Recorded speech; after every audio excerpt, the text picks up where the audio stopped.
여러분, 구원받았다고 끝이 아닙니다. 성경을 읽는 사람을 넘어 성경의 전문가가 되는 비결 궁금하지 않으십니까? 우리가 지난 시간에 성경을 사랑의 책이요 인생 매뉴얼이라고 나눴습니다. 그런데 성경을 주신 또 하나의 아주 중요하고 때로는 엄중한 이유가 있습니다. 이것을 깨달을 때 성경을 대하는 우리의 태도가 완전히 달라지게 됩니다. 성경은 분명 인간 구원에 대한 약속의 책이 맞습니다. 하지만 동시에 인간이 이 땅에서 어떤 목적을 가지고 어떻게 살아가야 하는지를 가르쳐주는 인생 매뉴얼이기도 합니다. 이 매뉴얼에는 하나님 없는 인생은 결국 죄가 되고 죽음에 이른다는 경고가 담겨 있고요. 우리가 하나님을 모시는 성전이 되어야 한다는 인간의 본분이 아주 자세하게 게시되어 있습니다. 이 성경을 잠시 국가의 법에 한번 비춰서 생각해 보겠습니다. 여러분, 외국에서 아무리 좋은 법을 만들었다 한들 그 법이 우리나라 국회에서 정식으로 제정되기 전까지는 우리 국민에게는 효력이 없지 않습니까? 우리나라 국민은 그 외국 법으로 처벌받지 않아요.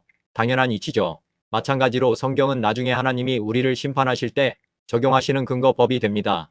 심판을 하시든 상급을 주시든 반드시 이 성경의 내용을 근거로 하시겠다는 것입니다. 그렇다면 여기서 한 가지 질문이 생깁니다. 이 근거 규정이 되는 성경이 만약 해당 국가의 언어로 번역되지 않았다면 어떻게 될까요? 한국 사람이 한글 성경을 읽어보지 못했다면 과연 하나님이 그 사람을 성경을 기준으로 심판하실 수 있을까요? 여러분, 성경을 보면 언어를 흩으신 분이 누구십니까? 바로 하나님이십니다. 하나님이 각 나라마다 언어를 다르게 하신 이유가 있다는 거죠. 그러므로 다른 언어를 쓰는 것 자체가 죄가 될 수는 없습니다. 하지만 만약 한글 성경이 번역되지 않는다면 한국 사람은 한국의 법이 아니라는 이유로 성경으로 심판받을 근거가 사라지게 됩니다. 저는 바로 이 근거에 의해 복음이 전파되는 곳에 성경이 가장 먼저 그 나라 언어로 번역되어 배포되는 이유가 있다고 봅니다. 이는 하나님의 심판과 상급이 모든 이에게 공평하게 적용되도록 하기 위한 법적 절차인 것입니다.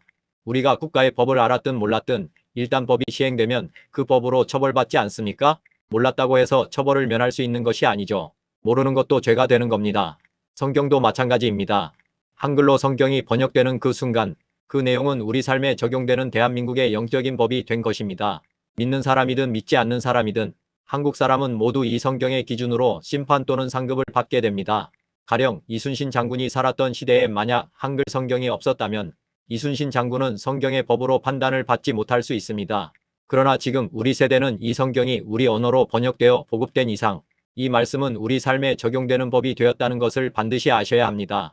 이것을 깨닫는 것이 성경의 유익을 얻는 또 다른 비결입니다. 날마다 이 법을 상고하여 심판을 면하고 성경이 약속하는 상급을 쌓는 지혜로운 성도들이 되시기를 축원합니다. 다음에는 신약의 교회가 붙잡아야 할 언약의 중요성을 나누겠습니다. 채널 구독, 알림 설정하셔서 생명의 말씀을 놓치지 마십시오. 주님 안에서 승리하세요. 샬롬.